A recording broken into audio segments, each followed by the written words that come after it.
प्रदेश में मास्क न लगाने और सार्वजनिक स्थानों पर थूकने पर लगाया जाएगा 500 रुपए का जुर्माना। गृह एवं स्वास्थ्य मंत्री अनिल विज ने दी जानकारी।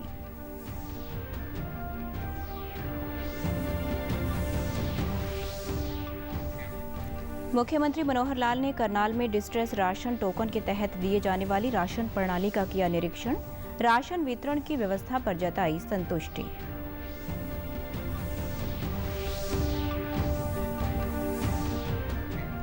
प्रदेश में टिड्डी दल से निपटने को लेकर प्रशासन अलर्ट। कृषि विभाग इस समस्या के समाधान के लिए पूरी तरह तैयार।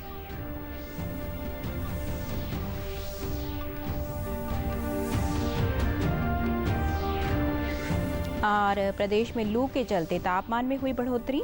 चिकित्सकों ने दी लोगों को दोपहर में घर पर रहने की सलाह। नमस्कार, मैं सारिका शर्मा। अब समाचार विस्तार से। हरियाणा सरकार ने कोरोना महामारी के चलते बड़ा फैसला लिया है। स्वास्थ्य मंत्री अनिल विज ने जानकारी देते हुए बताया कि अब सार्वजनिक स्थान पर थूकने और मास्क न पहनने वालों पर 500 रुपए का जुर्माना लगाया जाएगा और जुर्माना कैश देना होगा। उन्होंने बताया कि जुर्माना लगाने की अथॉरिटी सरकारी डॉक्टरों, SHO, EO, नगर परिषद और BDPO को होगी। आप देखिए, जब हम सब प्रकार की छूट चाह रहे हैं, सारे कारोबार करना चाह रहे हैं और उसमें हमें जो सोशल डिस्टेंसिंग तो स्वयं के डिसिप्लिन से ही मेंटेन करनी चाहिए, मास्क लगाना भी रोकना चाहिए और थूकने से भी संक्रमण फैलता है, तो इसलिए इन सब के ऊपर हमने जुर्माना लगाया है। मुख्यमंत्री मनोहर लाल ने डिस्ट्रेस राशन टोकन के तहत जरूरतमंदों को दिए जाने वाले राशन की व्यवस्था का करनाल की प्रेम कॉलोनी में स्थित राशन डिपो में जाकर मुआयना किया। उन्होंने डिस्ट्रेस राशन टोकन के माध्यम से एक महिला को राशन भी वितरित किया। टोकन की लाभार्थी महिलाओं ने मुख्यमंत्री को बताया कि उन्हें सही समय पर पूरा राशन मिल रहा है। जिला खाद्य एवं आपूर्ति नियंत्रक अनिल कुमार ने बताया कि शहर में 10,230 डिस्ट्रेस राशन टोकन बनाए गए हैं, जिनके माध्यम से मई और जून का राशन जरूरतमंदों को मुफ्त दिया जा रहा है। इन कार्डों से 5 किलो गेहूं व 1 किलो दाल प्रति परिवार मुफ्त दी जा रही है। उन्होंने कहा कि मुख्यमंत्री जिले में राशन वितरण की व्यवस्था से संतुष्ट हैं। उपभोक्ताओं को सोशल डिस्टेंसिंग का ध्यान रखते हुए राशन दिया जा रहा है। उनका क्रियाकलाप देखा कि डिस्ट्रेस राशन टोकन के थ्रू लोगों को, बेनिफिशरीज को कैसे राशन दिया जा रहा है।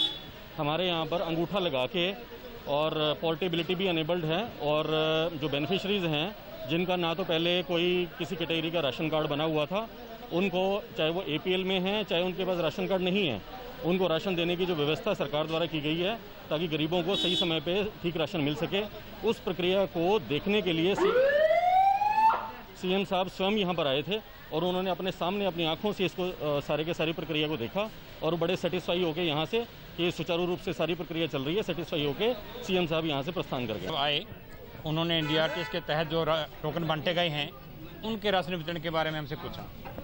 स्वयं साहब ने स्वयं एक कार्ड धारक का कार्ड मंगवा कर, टोकन मंगवा कर मशीन में डलवा के देखा और उसमें से जो प्रोसेस उसका चल रहा है उसके तरीके से उसका राशन निकाला गया टोकन के द्वारा और उसको CM साहब ने खुद अपने हाथों से उसको राशन दिया है।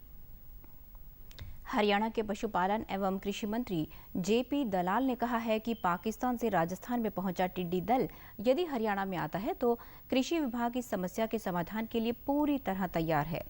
उन्होंने बताया कि प्रदेश के सभी कृषि वैज्ञानिकों व विभाग के अन्य कर्मचारियों को टिड्डी दल से निपटने के लिए अलर्ट कर दिया गया है। कृषि मंत्री JP दलाल ने कहा कि टिड्डी दल के झुंड बड़ी संख्या में किसानों की फसलों को नष्ट कर देते हैं। देश में अभी तक मध्य प्रदेश व राजस्थान में टिड्डी दल देखे जाने की पुष्टि हुई है। ये टिड्डी दल राजस्थान से लगने वाले प्रदेश के बॉर्डर भिवानी, सिरसा, महेंद्रगढ़ और हिसार जिलों में पहुंच सकते हैं। टिड्डी दल से बचाव के लिए जिला स्तर पर कृषि अधिकारियों व कर्मचारियों की टीमें बनाकर उन्हें दवाइयां भी उपलब्ध करवा दी गई हैं। एक बार तो सरसा के बोर्ड तक आ गया था, एक बार हमारे झुंझुनू तक आ गया था, मेरे लुहारू से 20 किलोमीटर।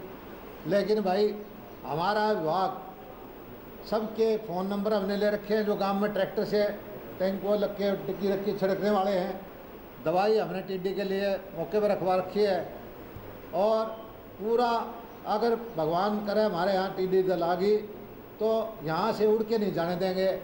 पूरा प्रशासन जहाँ बैठेगी रात को सारी को मार के सोएंगे। हम भी चलेंगे, आप भी चलना, हमने पूरी तैयारी कर रखी है। लेकिन प्रार्थना करते हैं भगवान ये किसी ने कितना उड़ ले जाओ अड़ ना जाओ। यहाँ राजस्थान में भी आली नून मध्य प्रदेश तक चली गई और ये पाकिस्तान से झुंड के झुंड आते हैं। एक एक झुंड 2-2, 3-3 किलोमीटर बड़ा है और महामारी में मतलब फसलों का नुकसान करने में इसका अगर जहाँ बैठ जाती है तो वहाँ बच्चे भी छोड़ जाती है और फसल को भी चट कर जाती है।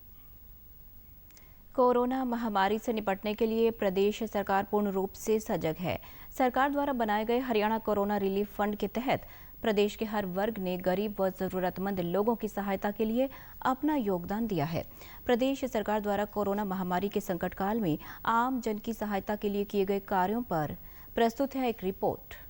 योगदान भी मांगा है कि उनकी सहायता, उनका सहयोग यदि मिलेगा, कोई अच्छा व्यक्ति, संपन्न व्यक्ति उसमें योगदान करता है तो गरीब व्यक्ति की सहायता उसी में से की जा सकती है। इसके लिए हरियाणा कोरोना रिलीफ फंड इसकी हमने स्थापना की है। कोरोना वायरस से निपटने के लिए हरियाणा सरकार हर संभव कदम उठा रही है और इस लड़ाई को जीतने के लिए राज्य के हर नागरिक का समर्थन बेहद महत्वपूर्ण है। इसलिए हरियाणा सरकार ने हरियाणा कोरोना रिलीफ फंड बनाया ताकि कोई भी इच्छुक व्यक्ति राशि दान कर कोरोना के खिलाफ इस लड़ाई में भागीदार बन सके।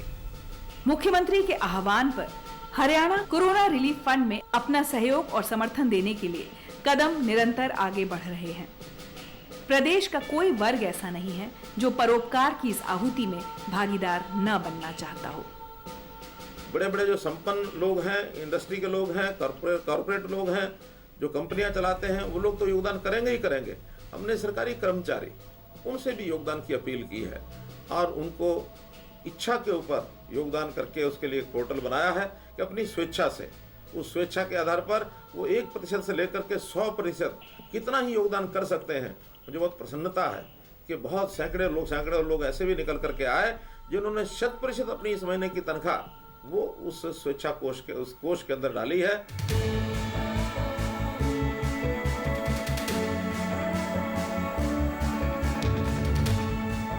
इस रिलीफ फंड में इकट्ठा हुई राशि से कोरोना महामारी के रोकथाम के लिए हर संभव कदम उठाए जा रहे हैं, जैसे कि दिहाड़ी मजदूर, गरीबी रेखा से नीचे जीवन यापन करने वाले और तमाम जरूरतमंदों तक राशन और आर्थिक मदद पहुंचाना, प्रवासी मजदूरों के लिए रहने और खाने की व्यवस्था और सबसे महत्वपूर्ण स्वास्थ्य सेवाओं को इतना मजबूत बनाना कि कोरोना बेअसर हो जाए। प्रदेश में गर्मी का प्रकोप जारी है। प्रदेश में कई स्थानों का तापमान 48 डिग्री सेल्सियस तक पहुंच गया है। सिरसा जिले में आज तापमान 46 डिग्री से अधिक रहा। गर्मी के कारण सड़कों और बाजारों में चहल पहल कम दिखाई दी। दुकानदारों का कहना है कि पहले लॉकडाउन तो अब गर्मी के कारण लोग घरों से बाहर नहीं निकल रहे हैं। लोग गर्मी से बचने और पानी को ठंडा रखने के लिए मिट्टी के घड़ों की खरीदारी कर रहे हैं और शीतल पेय का सहारा ले रहे हैं। नरेंद्र मोदी जी ने कहा था जी ये फ्रिज वगैरह का पानी नहीं पीना, जितना हो सके घड़े वगैरह का पानी पियो। उससे यानी कि काफ़ी अच्छा काम है। जाग रही है जी, पिछले साल के मुकाबले इस साल बहुत अच्छा काम है। अब ठीक चल रहा है। पहले तो लॉकडाउन था इसलिए मशीन बंद थी, अब थोड़ी गर्मी पड़ने लगी और थोड़ा लॉकडाउन भी खुल गया है, इसलिए लोग अपनी प्यास बुझाने इधर जूस पीने आ रहे हैं। पहले से जो लॉकडाउन का थोड़ा फर्क है, मतलब फिर भी आ रहे हैं लोग पीने। स्थानीय डॉक्टर सुरेंद्र नैन ने कहा कि ज्यादा गर्मी को देखते हुए लोग बाहर जाने से बचें और अगर जरूरी कार्य से बाहर निकलना पड़े तो मुंह पर मास्क और सिर को कपड़े से ढककर बाहर जाएं। उन्होंने लोगों को बार बार पानी पीने की सलाह दी।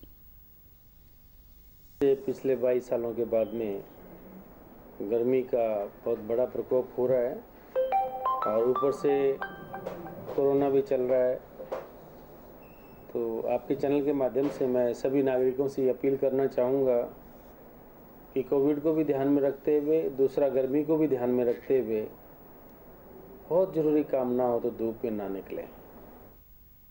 केंद्रीय गृह राज्य मंत्री जी किशन रेड्डी ने मीडिया द्वारा देश के शिक्षण संस्थानों को खोलने के आदेश का खंडन किया है। उन्होंने अपने ट्वीट संदेश में साफ कहा कि गृह मंत्रालय ने देश के किसी भी शिक्षण संस्थान को खोलने की अनुमति नहीं दी है। इस तरह की कोई भी खबर बेबुनियाद है और उस पर भरोसा नहीं करें। सभी आधिकारिक अपडेट के लिए सरकारी हैंडल का अनुसरण करें। प्रधानमंत्री नरेंद्र मोदी की स्वदेश उत्पाद को बढ़ावा देने की मुहिम को बल देने के लिए जींद के राजकीय महिला महाविद्यालय ने राज्य स्तर की बैनर एवं स्लोगन प्रतियोगिता का आयोजन किया। प्रतियोगिता में प्रदेश भर से युवाओं ने भाग लिया। बैनर प्रतियोगिता में प्रथम स्थान जींद की आदिति ने, दूसरा स्थान नारनौंद की यशिका ने और तीसरा स्थान बहादुरगढ़ की रितिका ने हासिल किया। वहीं स्लोगन प्रतियोगिता में प्रथम स्थान रोहतक की मुस्कान ने, दूसरा स्थान जींद की दिव्या ने और तीसरा स्थान नलवा की योगिता ने हासिल किया। प्रतियोगिता की आयोजक अध्यक्षा मनीषा जागलान ने बताया कि प्रतियोगिता के प्रति प्रदेश भर के युवाओं में काफी उत्साह देखने को मिला है। प्रतिभागियों ने कहा कि प्रतियोगिता में भाग लेकर उन्हें काफी अच्छा लगा है। स्वदेशी उत्पाद के प्रति जागरूकता फैलाने के उद्देश्य से ही उन्होंने इस प्रतियोगिता में भाग लिया था। भाषण में जो कहा गया कि लोकल अबाउट वोकल मीन्स क्या है कि भारतीय उत्पादों को अधिक से अधिक बढ़ावा किस प्रकार दिया जाए, इसको देखकर हमारे PIGGCW के कॉमर्स विभाग ने यह कोशिश की कि सारा प्रदेश राज्य स्तर इस बारे में जाने, इसको समझे। इसके लिए हमने राज्य स्तरीय कंपटीशन करवाया और इसमें सभी बच्चों ने राज्य स्तर पर बढ़ चढ़कर भाग लिया। इससे हमारे रिस्पॉन्सेज आए पंचकुला से, गुड़गांव से, फरीदाबाद से। आज भी जो आज आखिरी तारीख है 20 तारीख, आज भी मेरे पास कॉल्स आ रही हैं बच्चों के रजिस्ट्रेशन करवाने के लिए। आज रात 12 बजे तक इसका रजिस्ट्रेशन होगा और इसमें हम यही कोशिश कर रहे हैं कि अधिक से अधिक लोगों को पता लग सके कि राज्य स्तर पर बल्कि देश भर में कि हाँ, हमारे भारतीय उत्पाद सबसे बेहतर हैं और सबसे अच्छे हैं। जैसा कि आप सब जानते हैं, हमारे प्रधानमंत्री नरेंद्र मोदी जी ने वोकल फॉर लोकल को प्रमोट करने के लिए कहा है, ताकि जिससे हमारा देश आत्मनिर्भर बन सके। उसी चीज़ को प्रमोट करते हुए मैंने एक बैनर बनाया है ताकि मैं सभी लोगों को जागरूक कर सकूं कि वो स्वदेशी उत्पादों का ही यूज़ करें ताकि हमारा देश आत्मनिर्भर बने। कोरोना महामारी के कारण लागू लॉकडाउन में डाक विभाग ने लोगों को घर बैठे ही उनका पैसा पहुंचाना सुनिश्चित किया है। कॉल व ऑनलाइन आवेदन के द्वारा एक ही दिन में लोगों तक कैश पहुंचाने के मामले में हिसार डाक मंडल ने पूरे प्रदेश में पहला स्थान पाया है, जबकि दूसरे स्थान पर अंबाला और तीसरे स्थान पर गुरुग्राम डिवीजन रहा। डाक विभाग हिसार के वरिष्ठ प्रबंधक विकास कुमार ने बताया कि लॉकडाउन के बाद से ही डाक विभाग कॉल व ऑनलाइन आवेदन आने के बाद डाकिये के माध्यम से लोगों को घर पर जाकर ही 10,000 रुपये तक की राशि पहुंचा रहे हैं, जिसका मुख्य उद्देश्य बैंकों में लोगों की भीड़ को कम करना है। उन्होंने कहा कि सभी की मेहनत के कारण ही हिसार प्रदेश में पहले स्थान पर रहा। लोगों की घर घर जाकर पैसा निकालने में मदद कर रहे हैं। जो डाक विभाग की जो स्कीम है, जिसमें इंडिया पोस्ट पेमेंट बैंक के तहत APS सुविधा, जिसको बोलते हैं आधार इनेबल्ड पेमेंट सिस्टम, उसके माध्यम से हमारा जो पोस्टमैन है वो किसी भी बैंक से एक दिन में 10,000 की राशि निकालकर ग्राहक को भुगतान कर सकता है। और उसमें चाहे आपका खाता किसी भी बैंक में हो, चाहे आपका खाता स्टेट बैंक ऑफ इंडिया में हो, पंजाब नेशनल बैंक में हो या किसी भी प्राइवेट बैंक में हो, वो हमारा डाकिया घर जाके आपको 10,000 तक की निकासी निकाल के दे सकता है। इस सेवा के लाभार्थियों ने कहा कि घर बैठे ही पैसे मिलने से उन्हें काफी सुविधा मिली है। लाभार्थियों ने माना कि डाक विभाग द्वारा शुरू की गई ये एक अच्छी पहल है। डाक विभाग की APS की जो सुविधा दी गई है, बहुत अच्छी सेवा है ये। इसमें डाकिया घर आकर 10,000 रुपये तक का भुगतान घर पर ही कर देता है। इससे हम जैसे लोगों को डाकघर में जाने की आवश्यकता नहीं पड़ती और हमारा काम घर पर ही अच्छी तरह से बन जाता है। डाकिया अच्छी ऐप जो ये लॉन्च किया है, ये जो डाक खाने ने, बहुत ही अच्छा ऐप है और इससे सुविधाएं पूरी प्रॉपर मिल रही है। पहले डाक खाने में हर बार जाके वहाँ पे पैसे निकलवाने पड़ते थे, जो भी धक्के खाने पड़ते थे। अब ये ऑनलाइन पे इस ऐप से बहुत ही अच्छा कार्य हो रहा है। अंत में इस बुलेटिन के मुख्य समाचार एक बार फिर।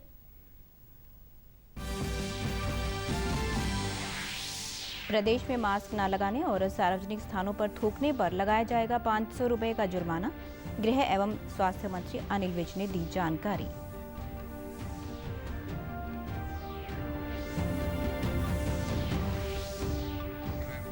मुख्यमंत्री मनोहर लाल ने करनाल में डिस्ट्रेस राशन टोकन के तहत दिए जाने वाली राशन प्रणाली का किया निरीक्षण। राशन वितरण की व्यवस्था पर जताई संतुष्टि।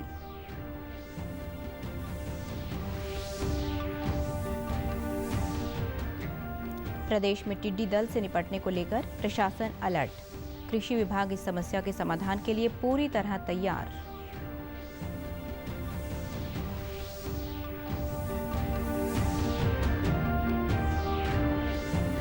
और प्रदेश में लू के चलते तापमान में हुई बढ़ोतरी। चिकित्सकों ने दी लोगों को दोपहर में घर पर रहने की सलाह। समाचारों में आज इतना ही। नमस्कार।